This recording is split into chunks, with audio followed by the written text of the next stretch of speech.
And we can move to the last presentation in this block.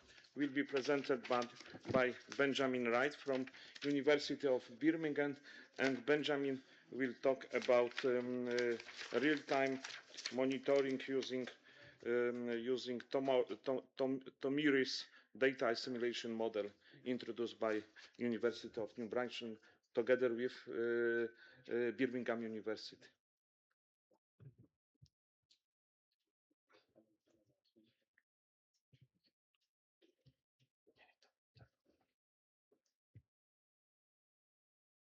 Perfect. So thank you. Yes, I'm Benjamin Reid. This is the one slide I put my email on, so if you have questions, take a picture of it now and just remember. So what is Tomiri's? So it is a three-dimensional model of electron density that we have made. It uses some spherical harmonics to try and model what the different parameters are, and it uses a parameterized vertical ionospheric profile, which we'll look at in the next slide. And so it's running in real time, all the time, and has a 5-minute time resolution.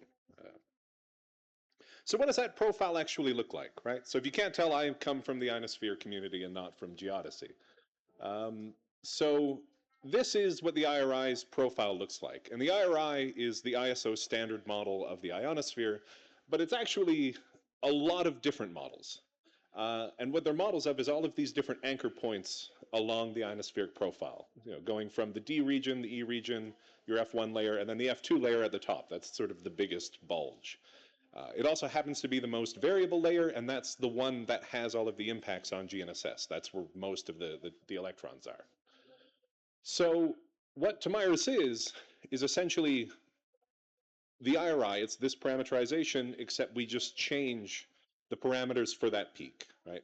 The lower layers don't have as big of an impact, and they're a lot more predictable from climatology, but that peak layer is what moves around. So we're just really trying to figure out where that peak is moving, and then the IRI parameterization just tells us how to stitch all of the rest of it together to make a nice continuous profile. And of course, the IRI now has some plasmaspheric extensions, but it didn't at the time that I started this.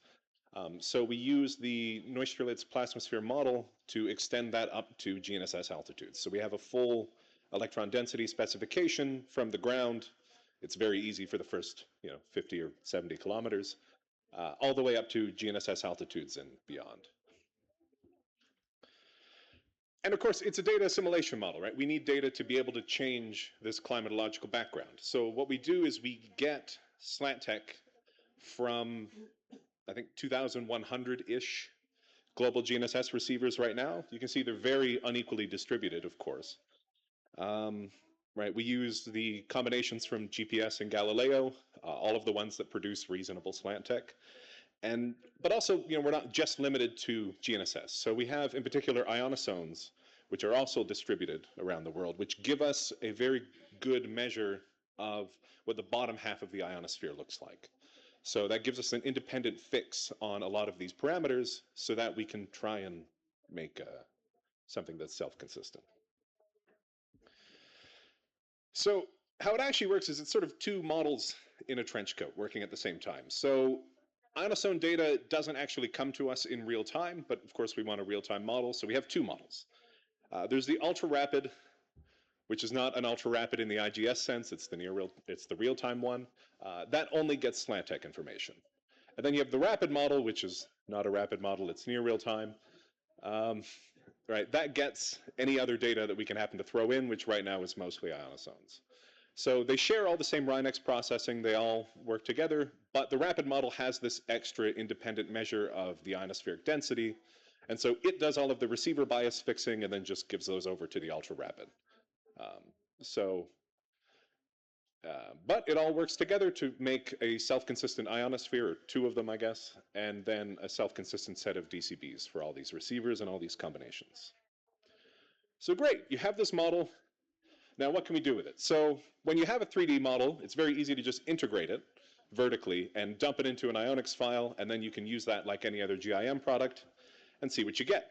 So first question is, does that actually work for positioning? So this was I'm assuming my student picked this station because it would have been the last one when you list them alphabetically. Uh, but it's in Switzerland, it's a good case. So if we're comparing this to other GIM products, this is a very heavily instrumented area. Everyone should be able to do a pretty good job. So we just have a few different ones here. There's the UPC Rapid product, the IGS Final, the UPC IGS Real-Time product, and then the near real-time, which is, and the the real-time system. So you can see our near real-time and real-time models perform very similarly. But this is the mean error in 3D. This is single frequency PPP. And then you have the standard deviation of that error. And there's this really strange pattern that all of the models that aren't the real-time one from IGS have. And if you know why that's happening, please talk to me afterwards. Right. But if you look at all of the other real-time products, they don't show that pattern. But you know, these plots are a little bit hard to see, so we'll go to nice histograms. So what this is the 95th percentile, again, for 3D error and for the standard deviation of the error. This red bar at the front is the IGS final product. This yellow and blue one at the back are our models. And then everything in the middle are mostly just real-time products. So you can see our positioning error is generally pretty comparable to the IGS final, but it's being produced in real time, and we're outperforming the IGS real-time ones. You know, this is for, again, a few random stations. We have this one in Switzerland, this is in Argentina, this is Toulouse, which is where my student did his master's, which I think is why he picked that, and then one in New Zealand. Now, in standard deviation, you see sort of the reverse of that. The real-time products are all doing better in standard deviation. But this might be, we're using GLab for this. This might be particular to GLab, which is always one of the difficulties when you're using positioning. So let's compare it to some other things. JSON is really popular. And so if I was doing this for a science thing, I would say, okay, I have a data assimilation model. How much better am I doing than my background, right? So everywhere it's blue is where we're doing better than our background model, which is effectively the IRI. And other than, you know, this little bit in the middle of the Pacific where we don't really have any data, we're doing a lot better. But of course, now I have to compare myself to other models. So if we compare to the IGS final product, it gets a little bit more complicated. And here, so this is a complication, right? It's a 3D model. We can do a comparison on our own terms. So something like JSON is at 1,300 kilometers.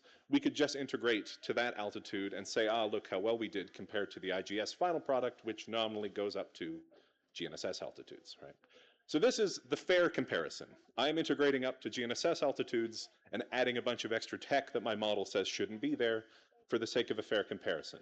But you can see, right, this is a more complicated sort of thing. So if we look at overall statistics, you can see here, this in red, you know, these are just RMSs averaged over everything. In red, this is the IGS final. In yellow, this is how we do when we just integrate to the JSON altitude. In purple, this is the IGS real-time product.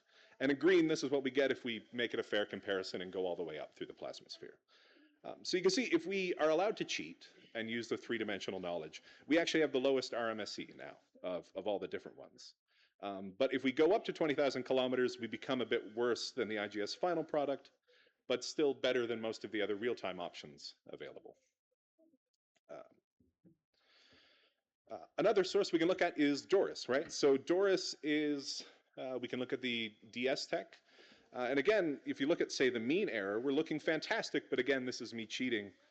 If we go to comparing apples to apples, you know, if you took an Ionics map and compared them, you can see now we go back down and look very similar to all of the other products. But this is actually kind of nice. So you can use this to say, right, I can now choose to know about the three-dimensional structure of the ionosphere or not. And so when we're using these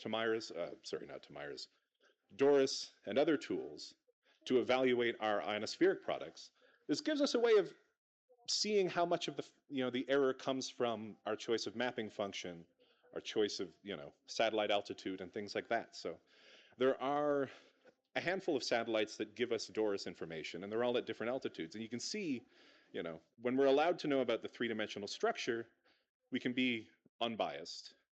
But there's this bias that's altitude dependent that just comes from neglecting that plasmaspheric tech and from the mapping function. So it gives us a tool to evaluate our tools of evaluation.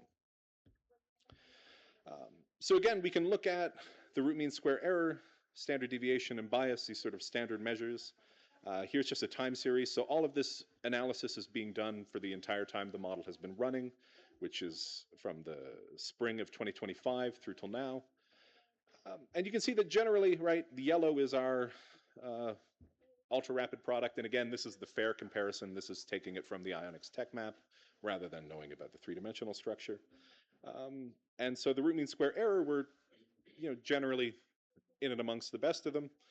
And for the bias, we're usually nice and flat. Who doesn't have an occasional departure every now and then? But perfect. So I guess I will have lots of time for questions. But in short, right, so we have this model, right? We're doing this for ionospheric reasons, but it's running in real time, it's operational, so we might as well use it for geodesy purposes, since it is available. So the positioning performance that we get from the time period that we've been looking at seems to be comparable to the IGS final product or any of these other techniques. And the other standard evaluation tools that we have, we're comparing quite favorably or at least equal to the other real-time centers out there in JSON and in Doris. So the idea is, we hope to sort of join as an analysis center and make this part of, get a mount point, make this available so that people can use it. But then also, this technique, right, is very different from a lot of the other ones. So the more different techniques you have, the more robust that combination becomes, right? Our failure modes look different than other groups' failure modes. So that is very good for resilience, right? You want people to be able to trust the IGS products that they're getting, so the more different techniques you can have, the better. The other thing that's nice about this is, we do get real-time DCBs as well. Right now we're only doing Galileo and GPS because I could only be bothered to write a parser for those navigation files. But it's not difficult to extend this to other constellations if we wanted GLONASS or Baidu or QZSS or SBAS or any of these other ones. I just have to put the work in. And I didn't put it on here, but another thing that is nice about this, right, is we can see how much of a difference the three-dimensional structure of the ionosphere makes. So if you have, say, a context where you have a receiver that's in orbit, or you're doing GNSS reflectometry or something where you have a very long path through the ionosphere that you need a correction for, then being able to have something that does have a three-dimensional output could presumably be quite helpful. So I guess with that, I'll take questions. Thank you very much, Benjamin.